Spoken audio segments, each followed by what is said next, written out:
और अब आइए देखते हैं खास खबर।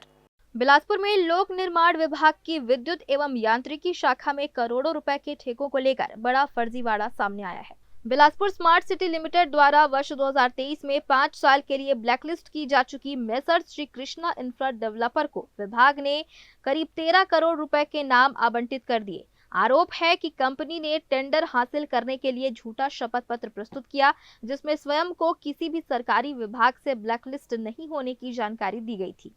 इसके बावजूद विभागीय अधिकारियों ने दस्तावेज स्वीकार कर निविदा प्रक्रिया पूरी कर दी। मामले में उप मुख्यमंत्री एवं पीडब्ल्यूडी मंत्री अरुण साव ने कहा कि राज्य सरकार जीरो टॉलरेंस की नीति पर काम कर रही है और जांच में अनियमितता मिलने पर कार्रवाई की जाएगी। वहीं इस मुद्दे पर भाजपा और कांग्रेस आमने सामने आ गई है और जमकर राजनीतिक बयानबाजी हो रही है। जिस खुलासे के बाद विभाग की दस्तावेज सत्यापन प्रक्रिया और अधिकारियों की भूमिका पर गंभीर सवाल खड़े हो गए हैं। देखिए, टेंडर जब सामान्य तौर पर इनवाइट किया जाता है, ऑनलाइन टेंडर होता है और सामान्य रूप से दस्तावेज के सपोर्ट में एफिडेविट भी लेने की कहीं कहीं का व्यवस्था है कि जो दस्तावेज एजेंसी के द्वारा सबमिट किया गया है वो सही है, जुनीन है। और सब्सिक्वेंटली यदि किसी तरह की शिकायत होती है या जांच में पाया जाता है कि किसी फेक दस्तावेज के आधार पर, किसी गलत दस्तावेज के आधार पर टेंडर हासिल किया गया है, तो उस पर कार्रवाई करने का प्रावधान है। तो ये सरकार, विष्णुदेव साय जी के नेतृत्व वाली सरकार, किसी भी अनियमितता और भ्रष्टाचार पर जीरो टॉलरेंस की नीति पर चलने वाली सरकार है।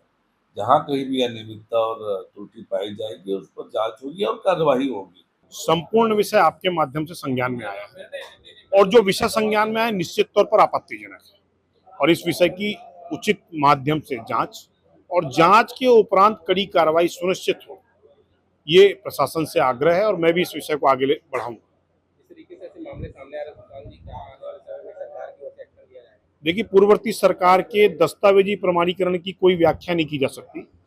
भ्रष्टाचार का अभूतपूर्व नंगा खेल भूपेश बघेल की सरकार में चला है और उस समय के सभी प्रमाणीकरण का, चाहे वो किसी प्रकार के प्रमाण पत्र हो, चाहे वो दस्तावेजी हेरफेर हो, इस सब की जांच करनी चाहिए वर्तमान में। उस तत्कालीन समय 2019 से लेकर 2023 तक किसी भी वेंडर्स को कोई भी प्रमाण पत्र जारी किया गया हो तो उसकी जांच उपरांत ही प्रक्रिया पूर्ण की जानी चाहिए, क्योंकि जो भ्रष्टाचार के आदतन अपराधी पूर्ववर्ती सरकार में इस सरकार के छत्तीसगढ़ को दोहन किया है, ये सब दस्तावेजों से सिद्ध होता है।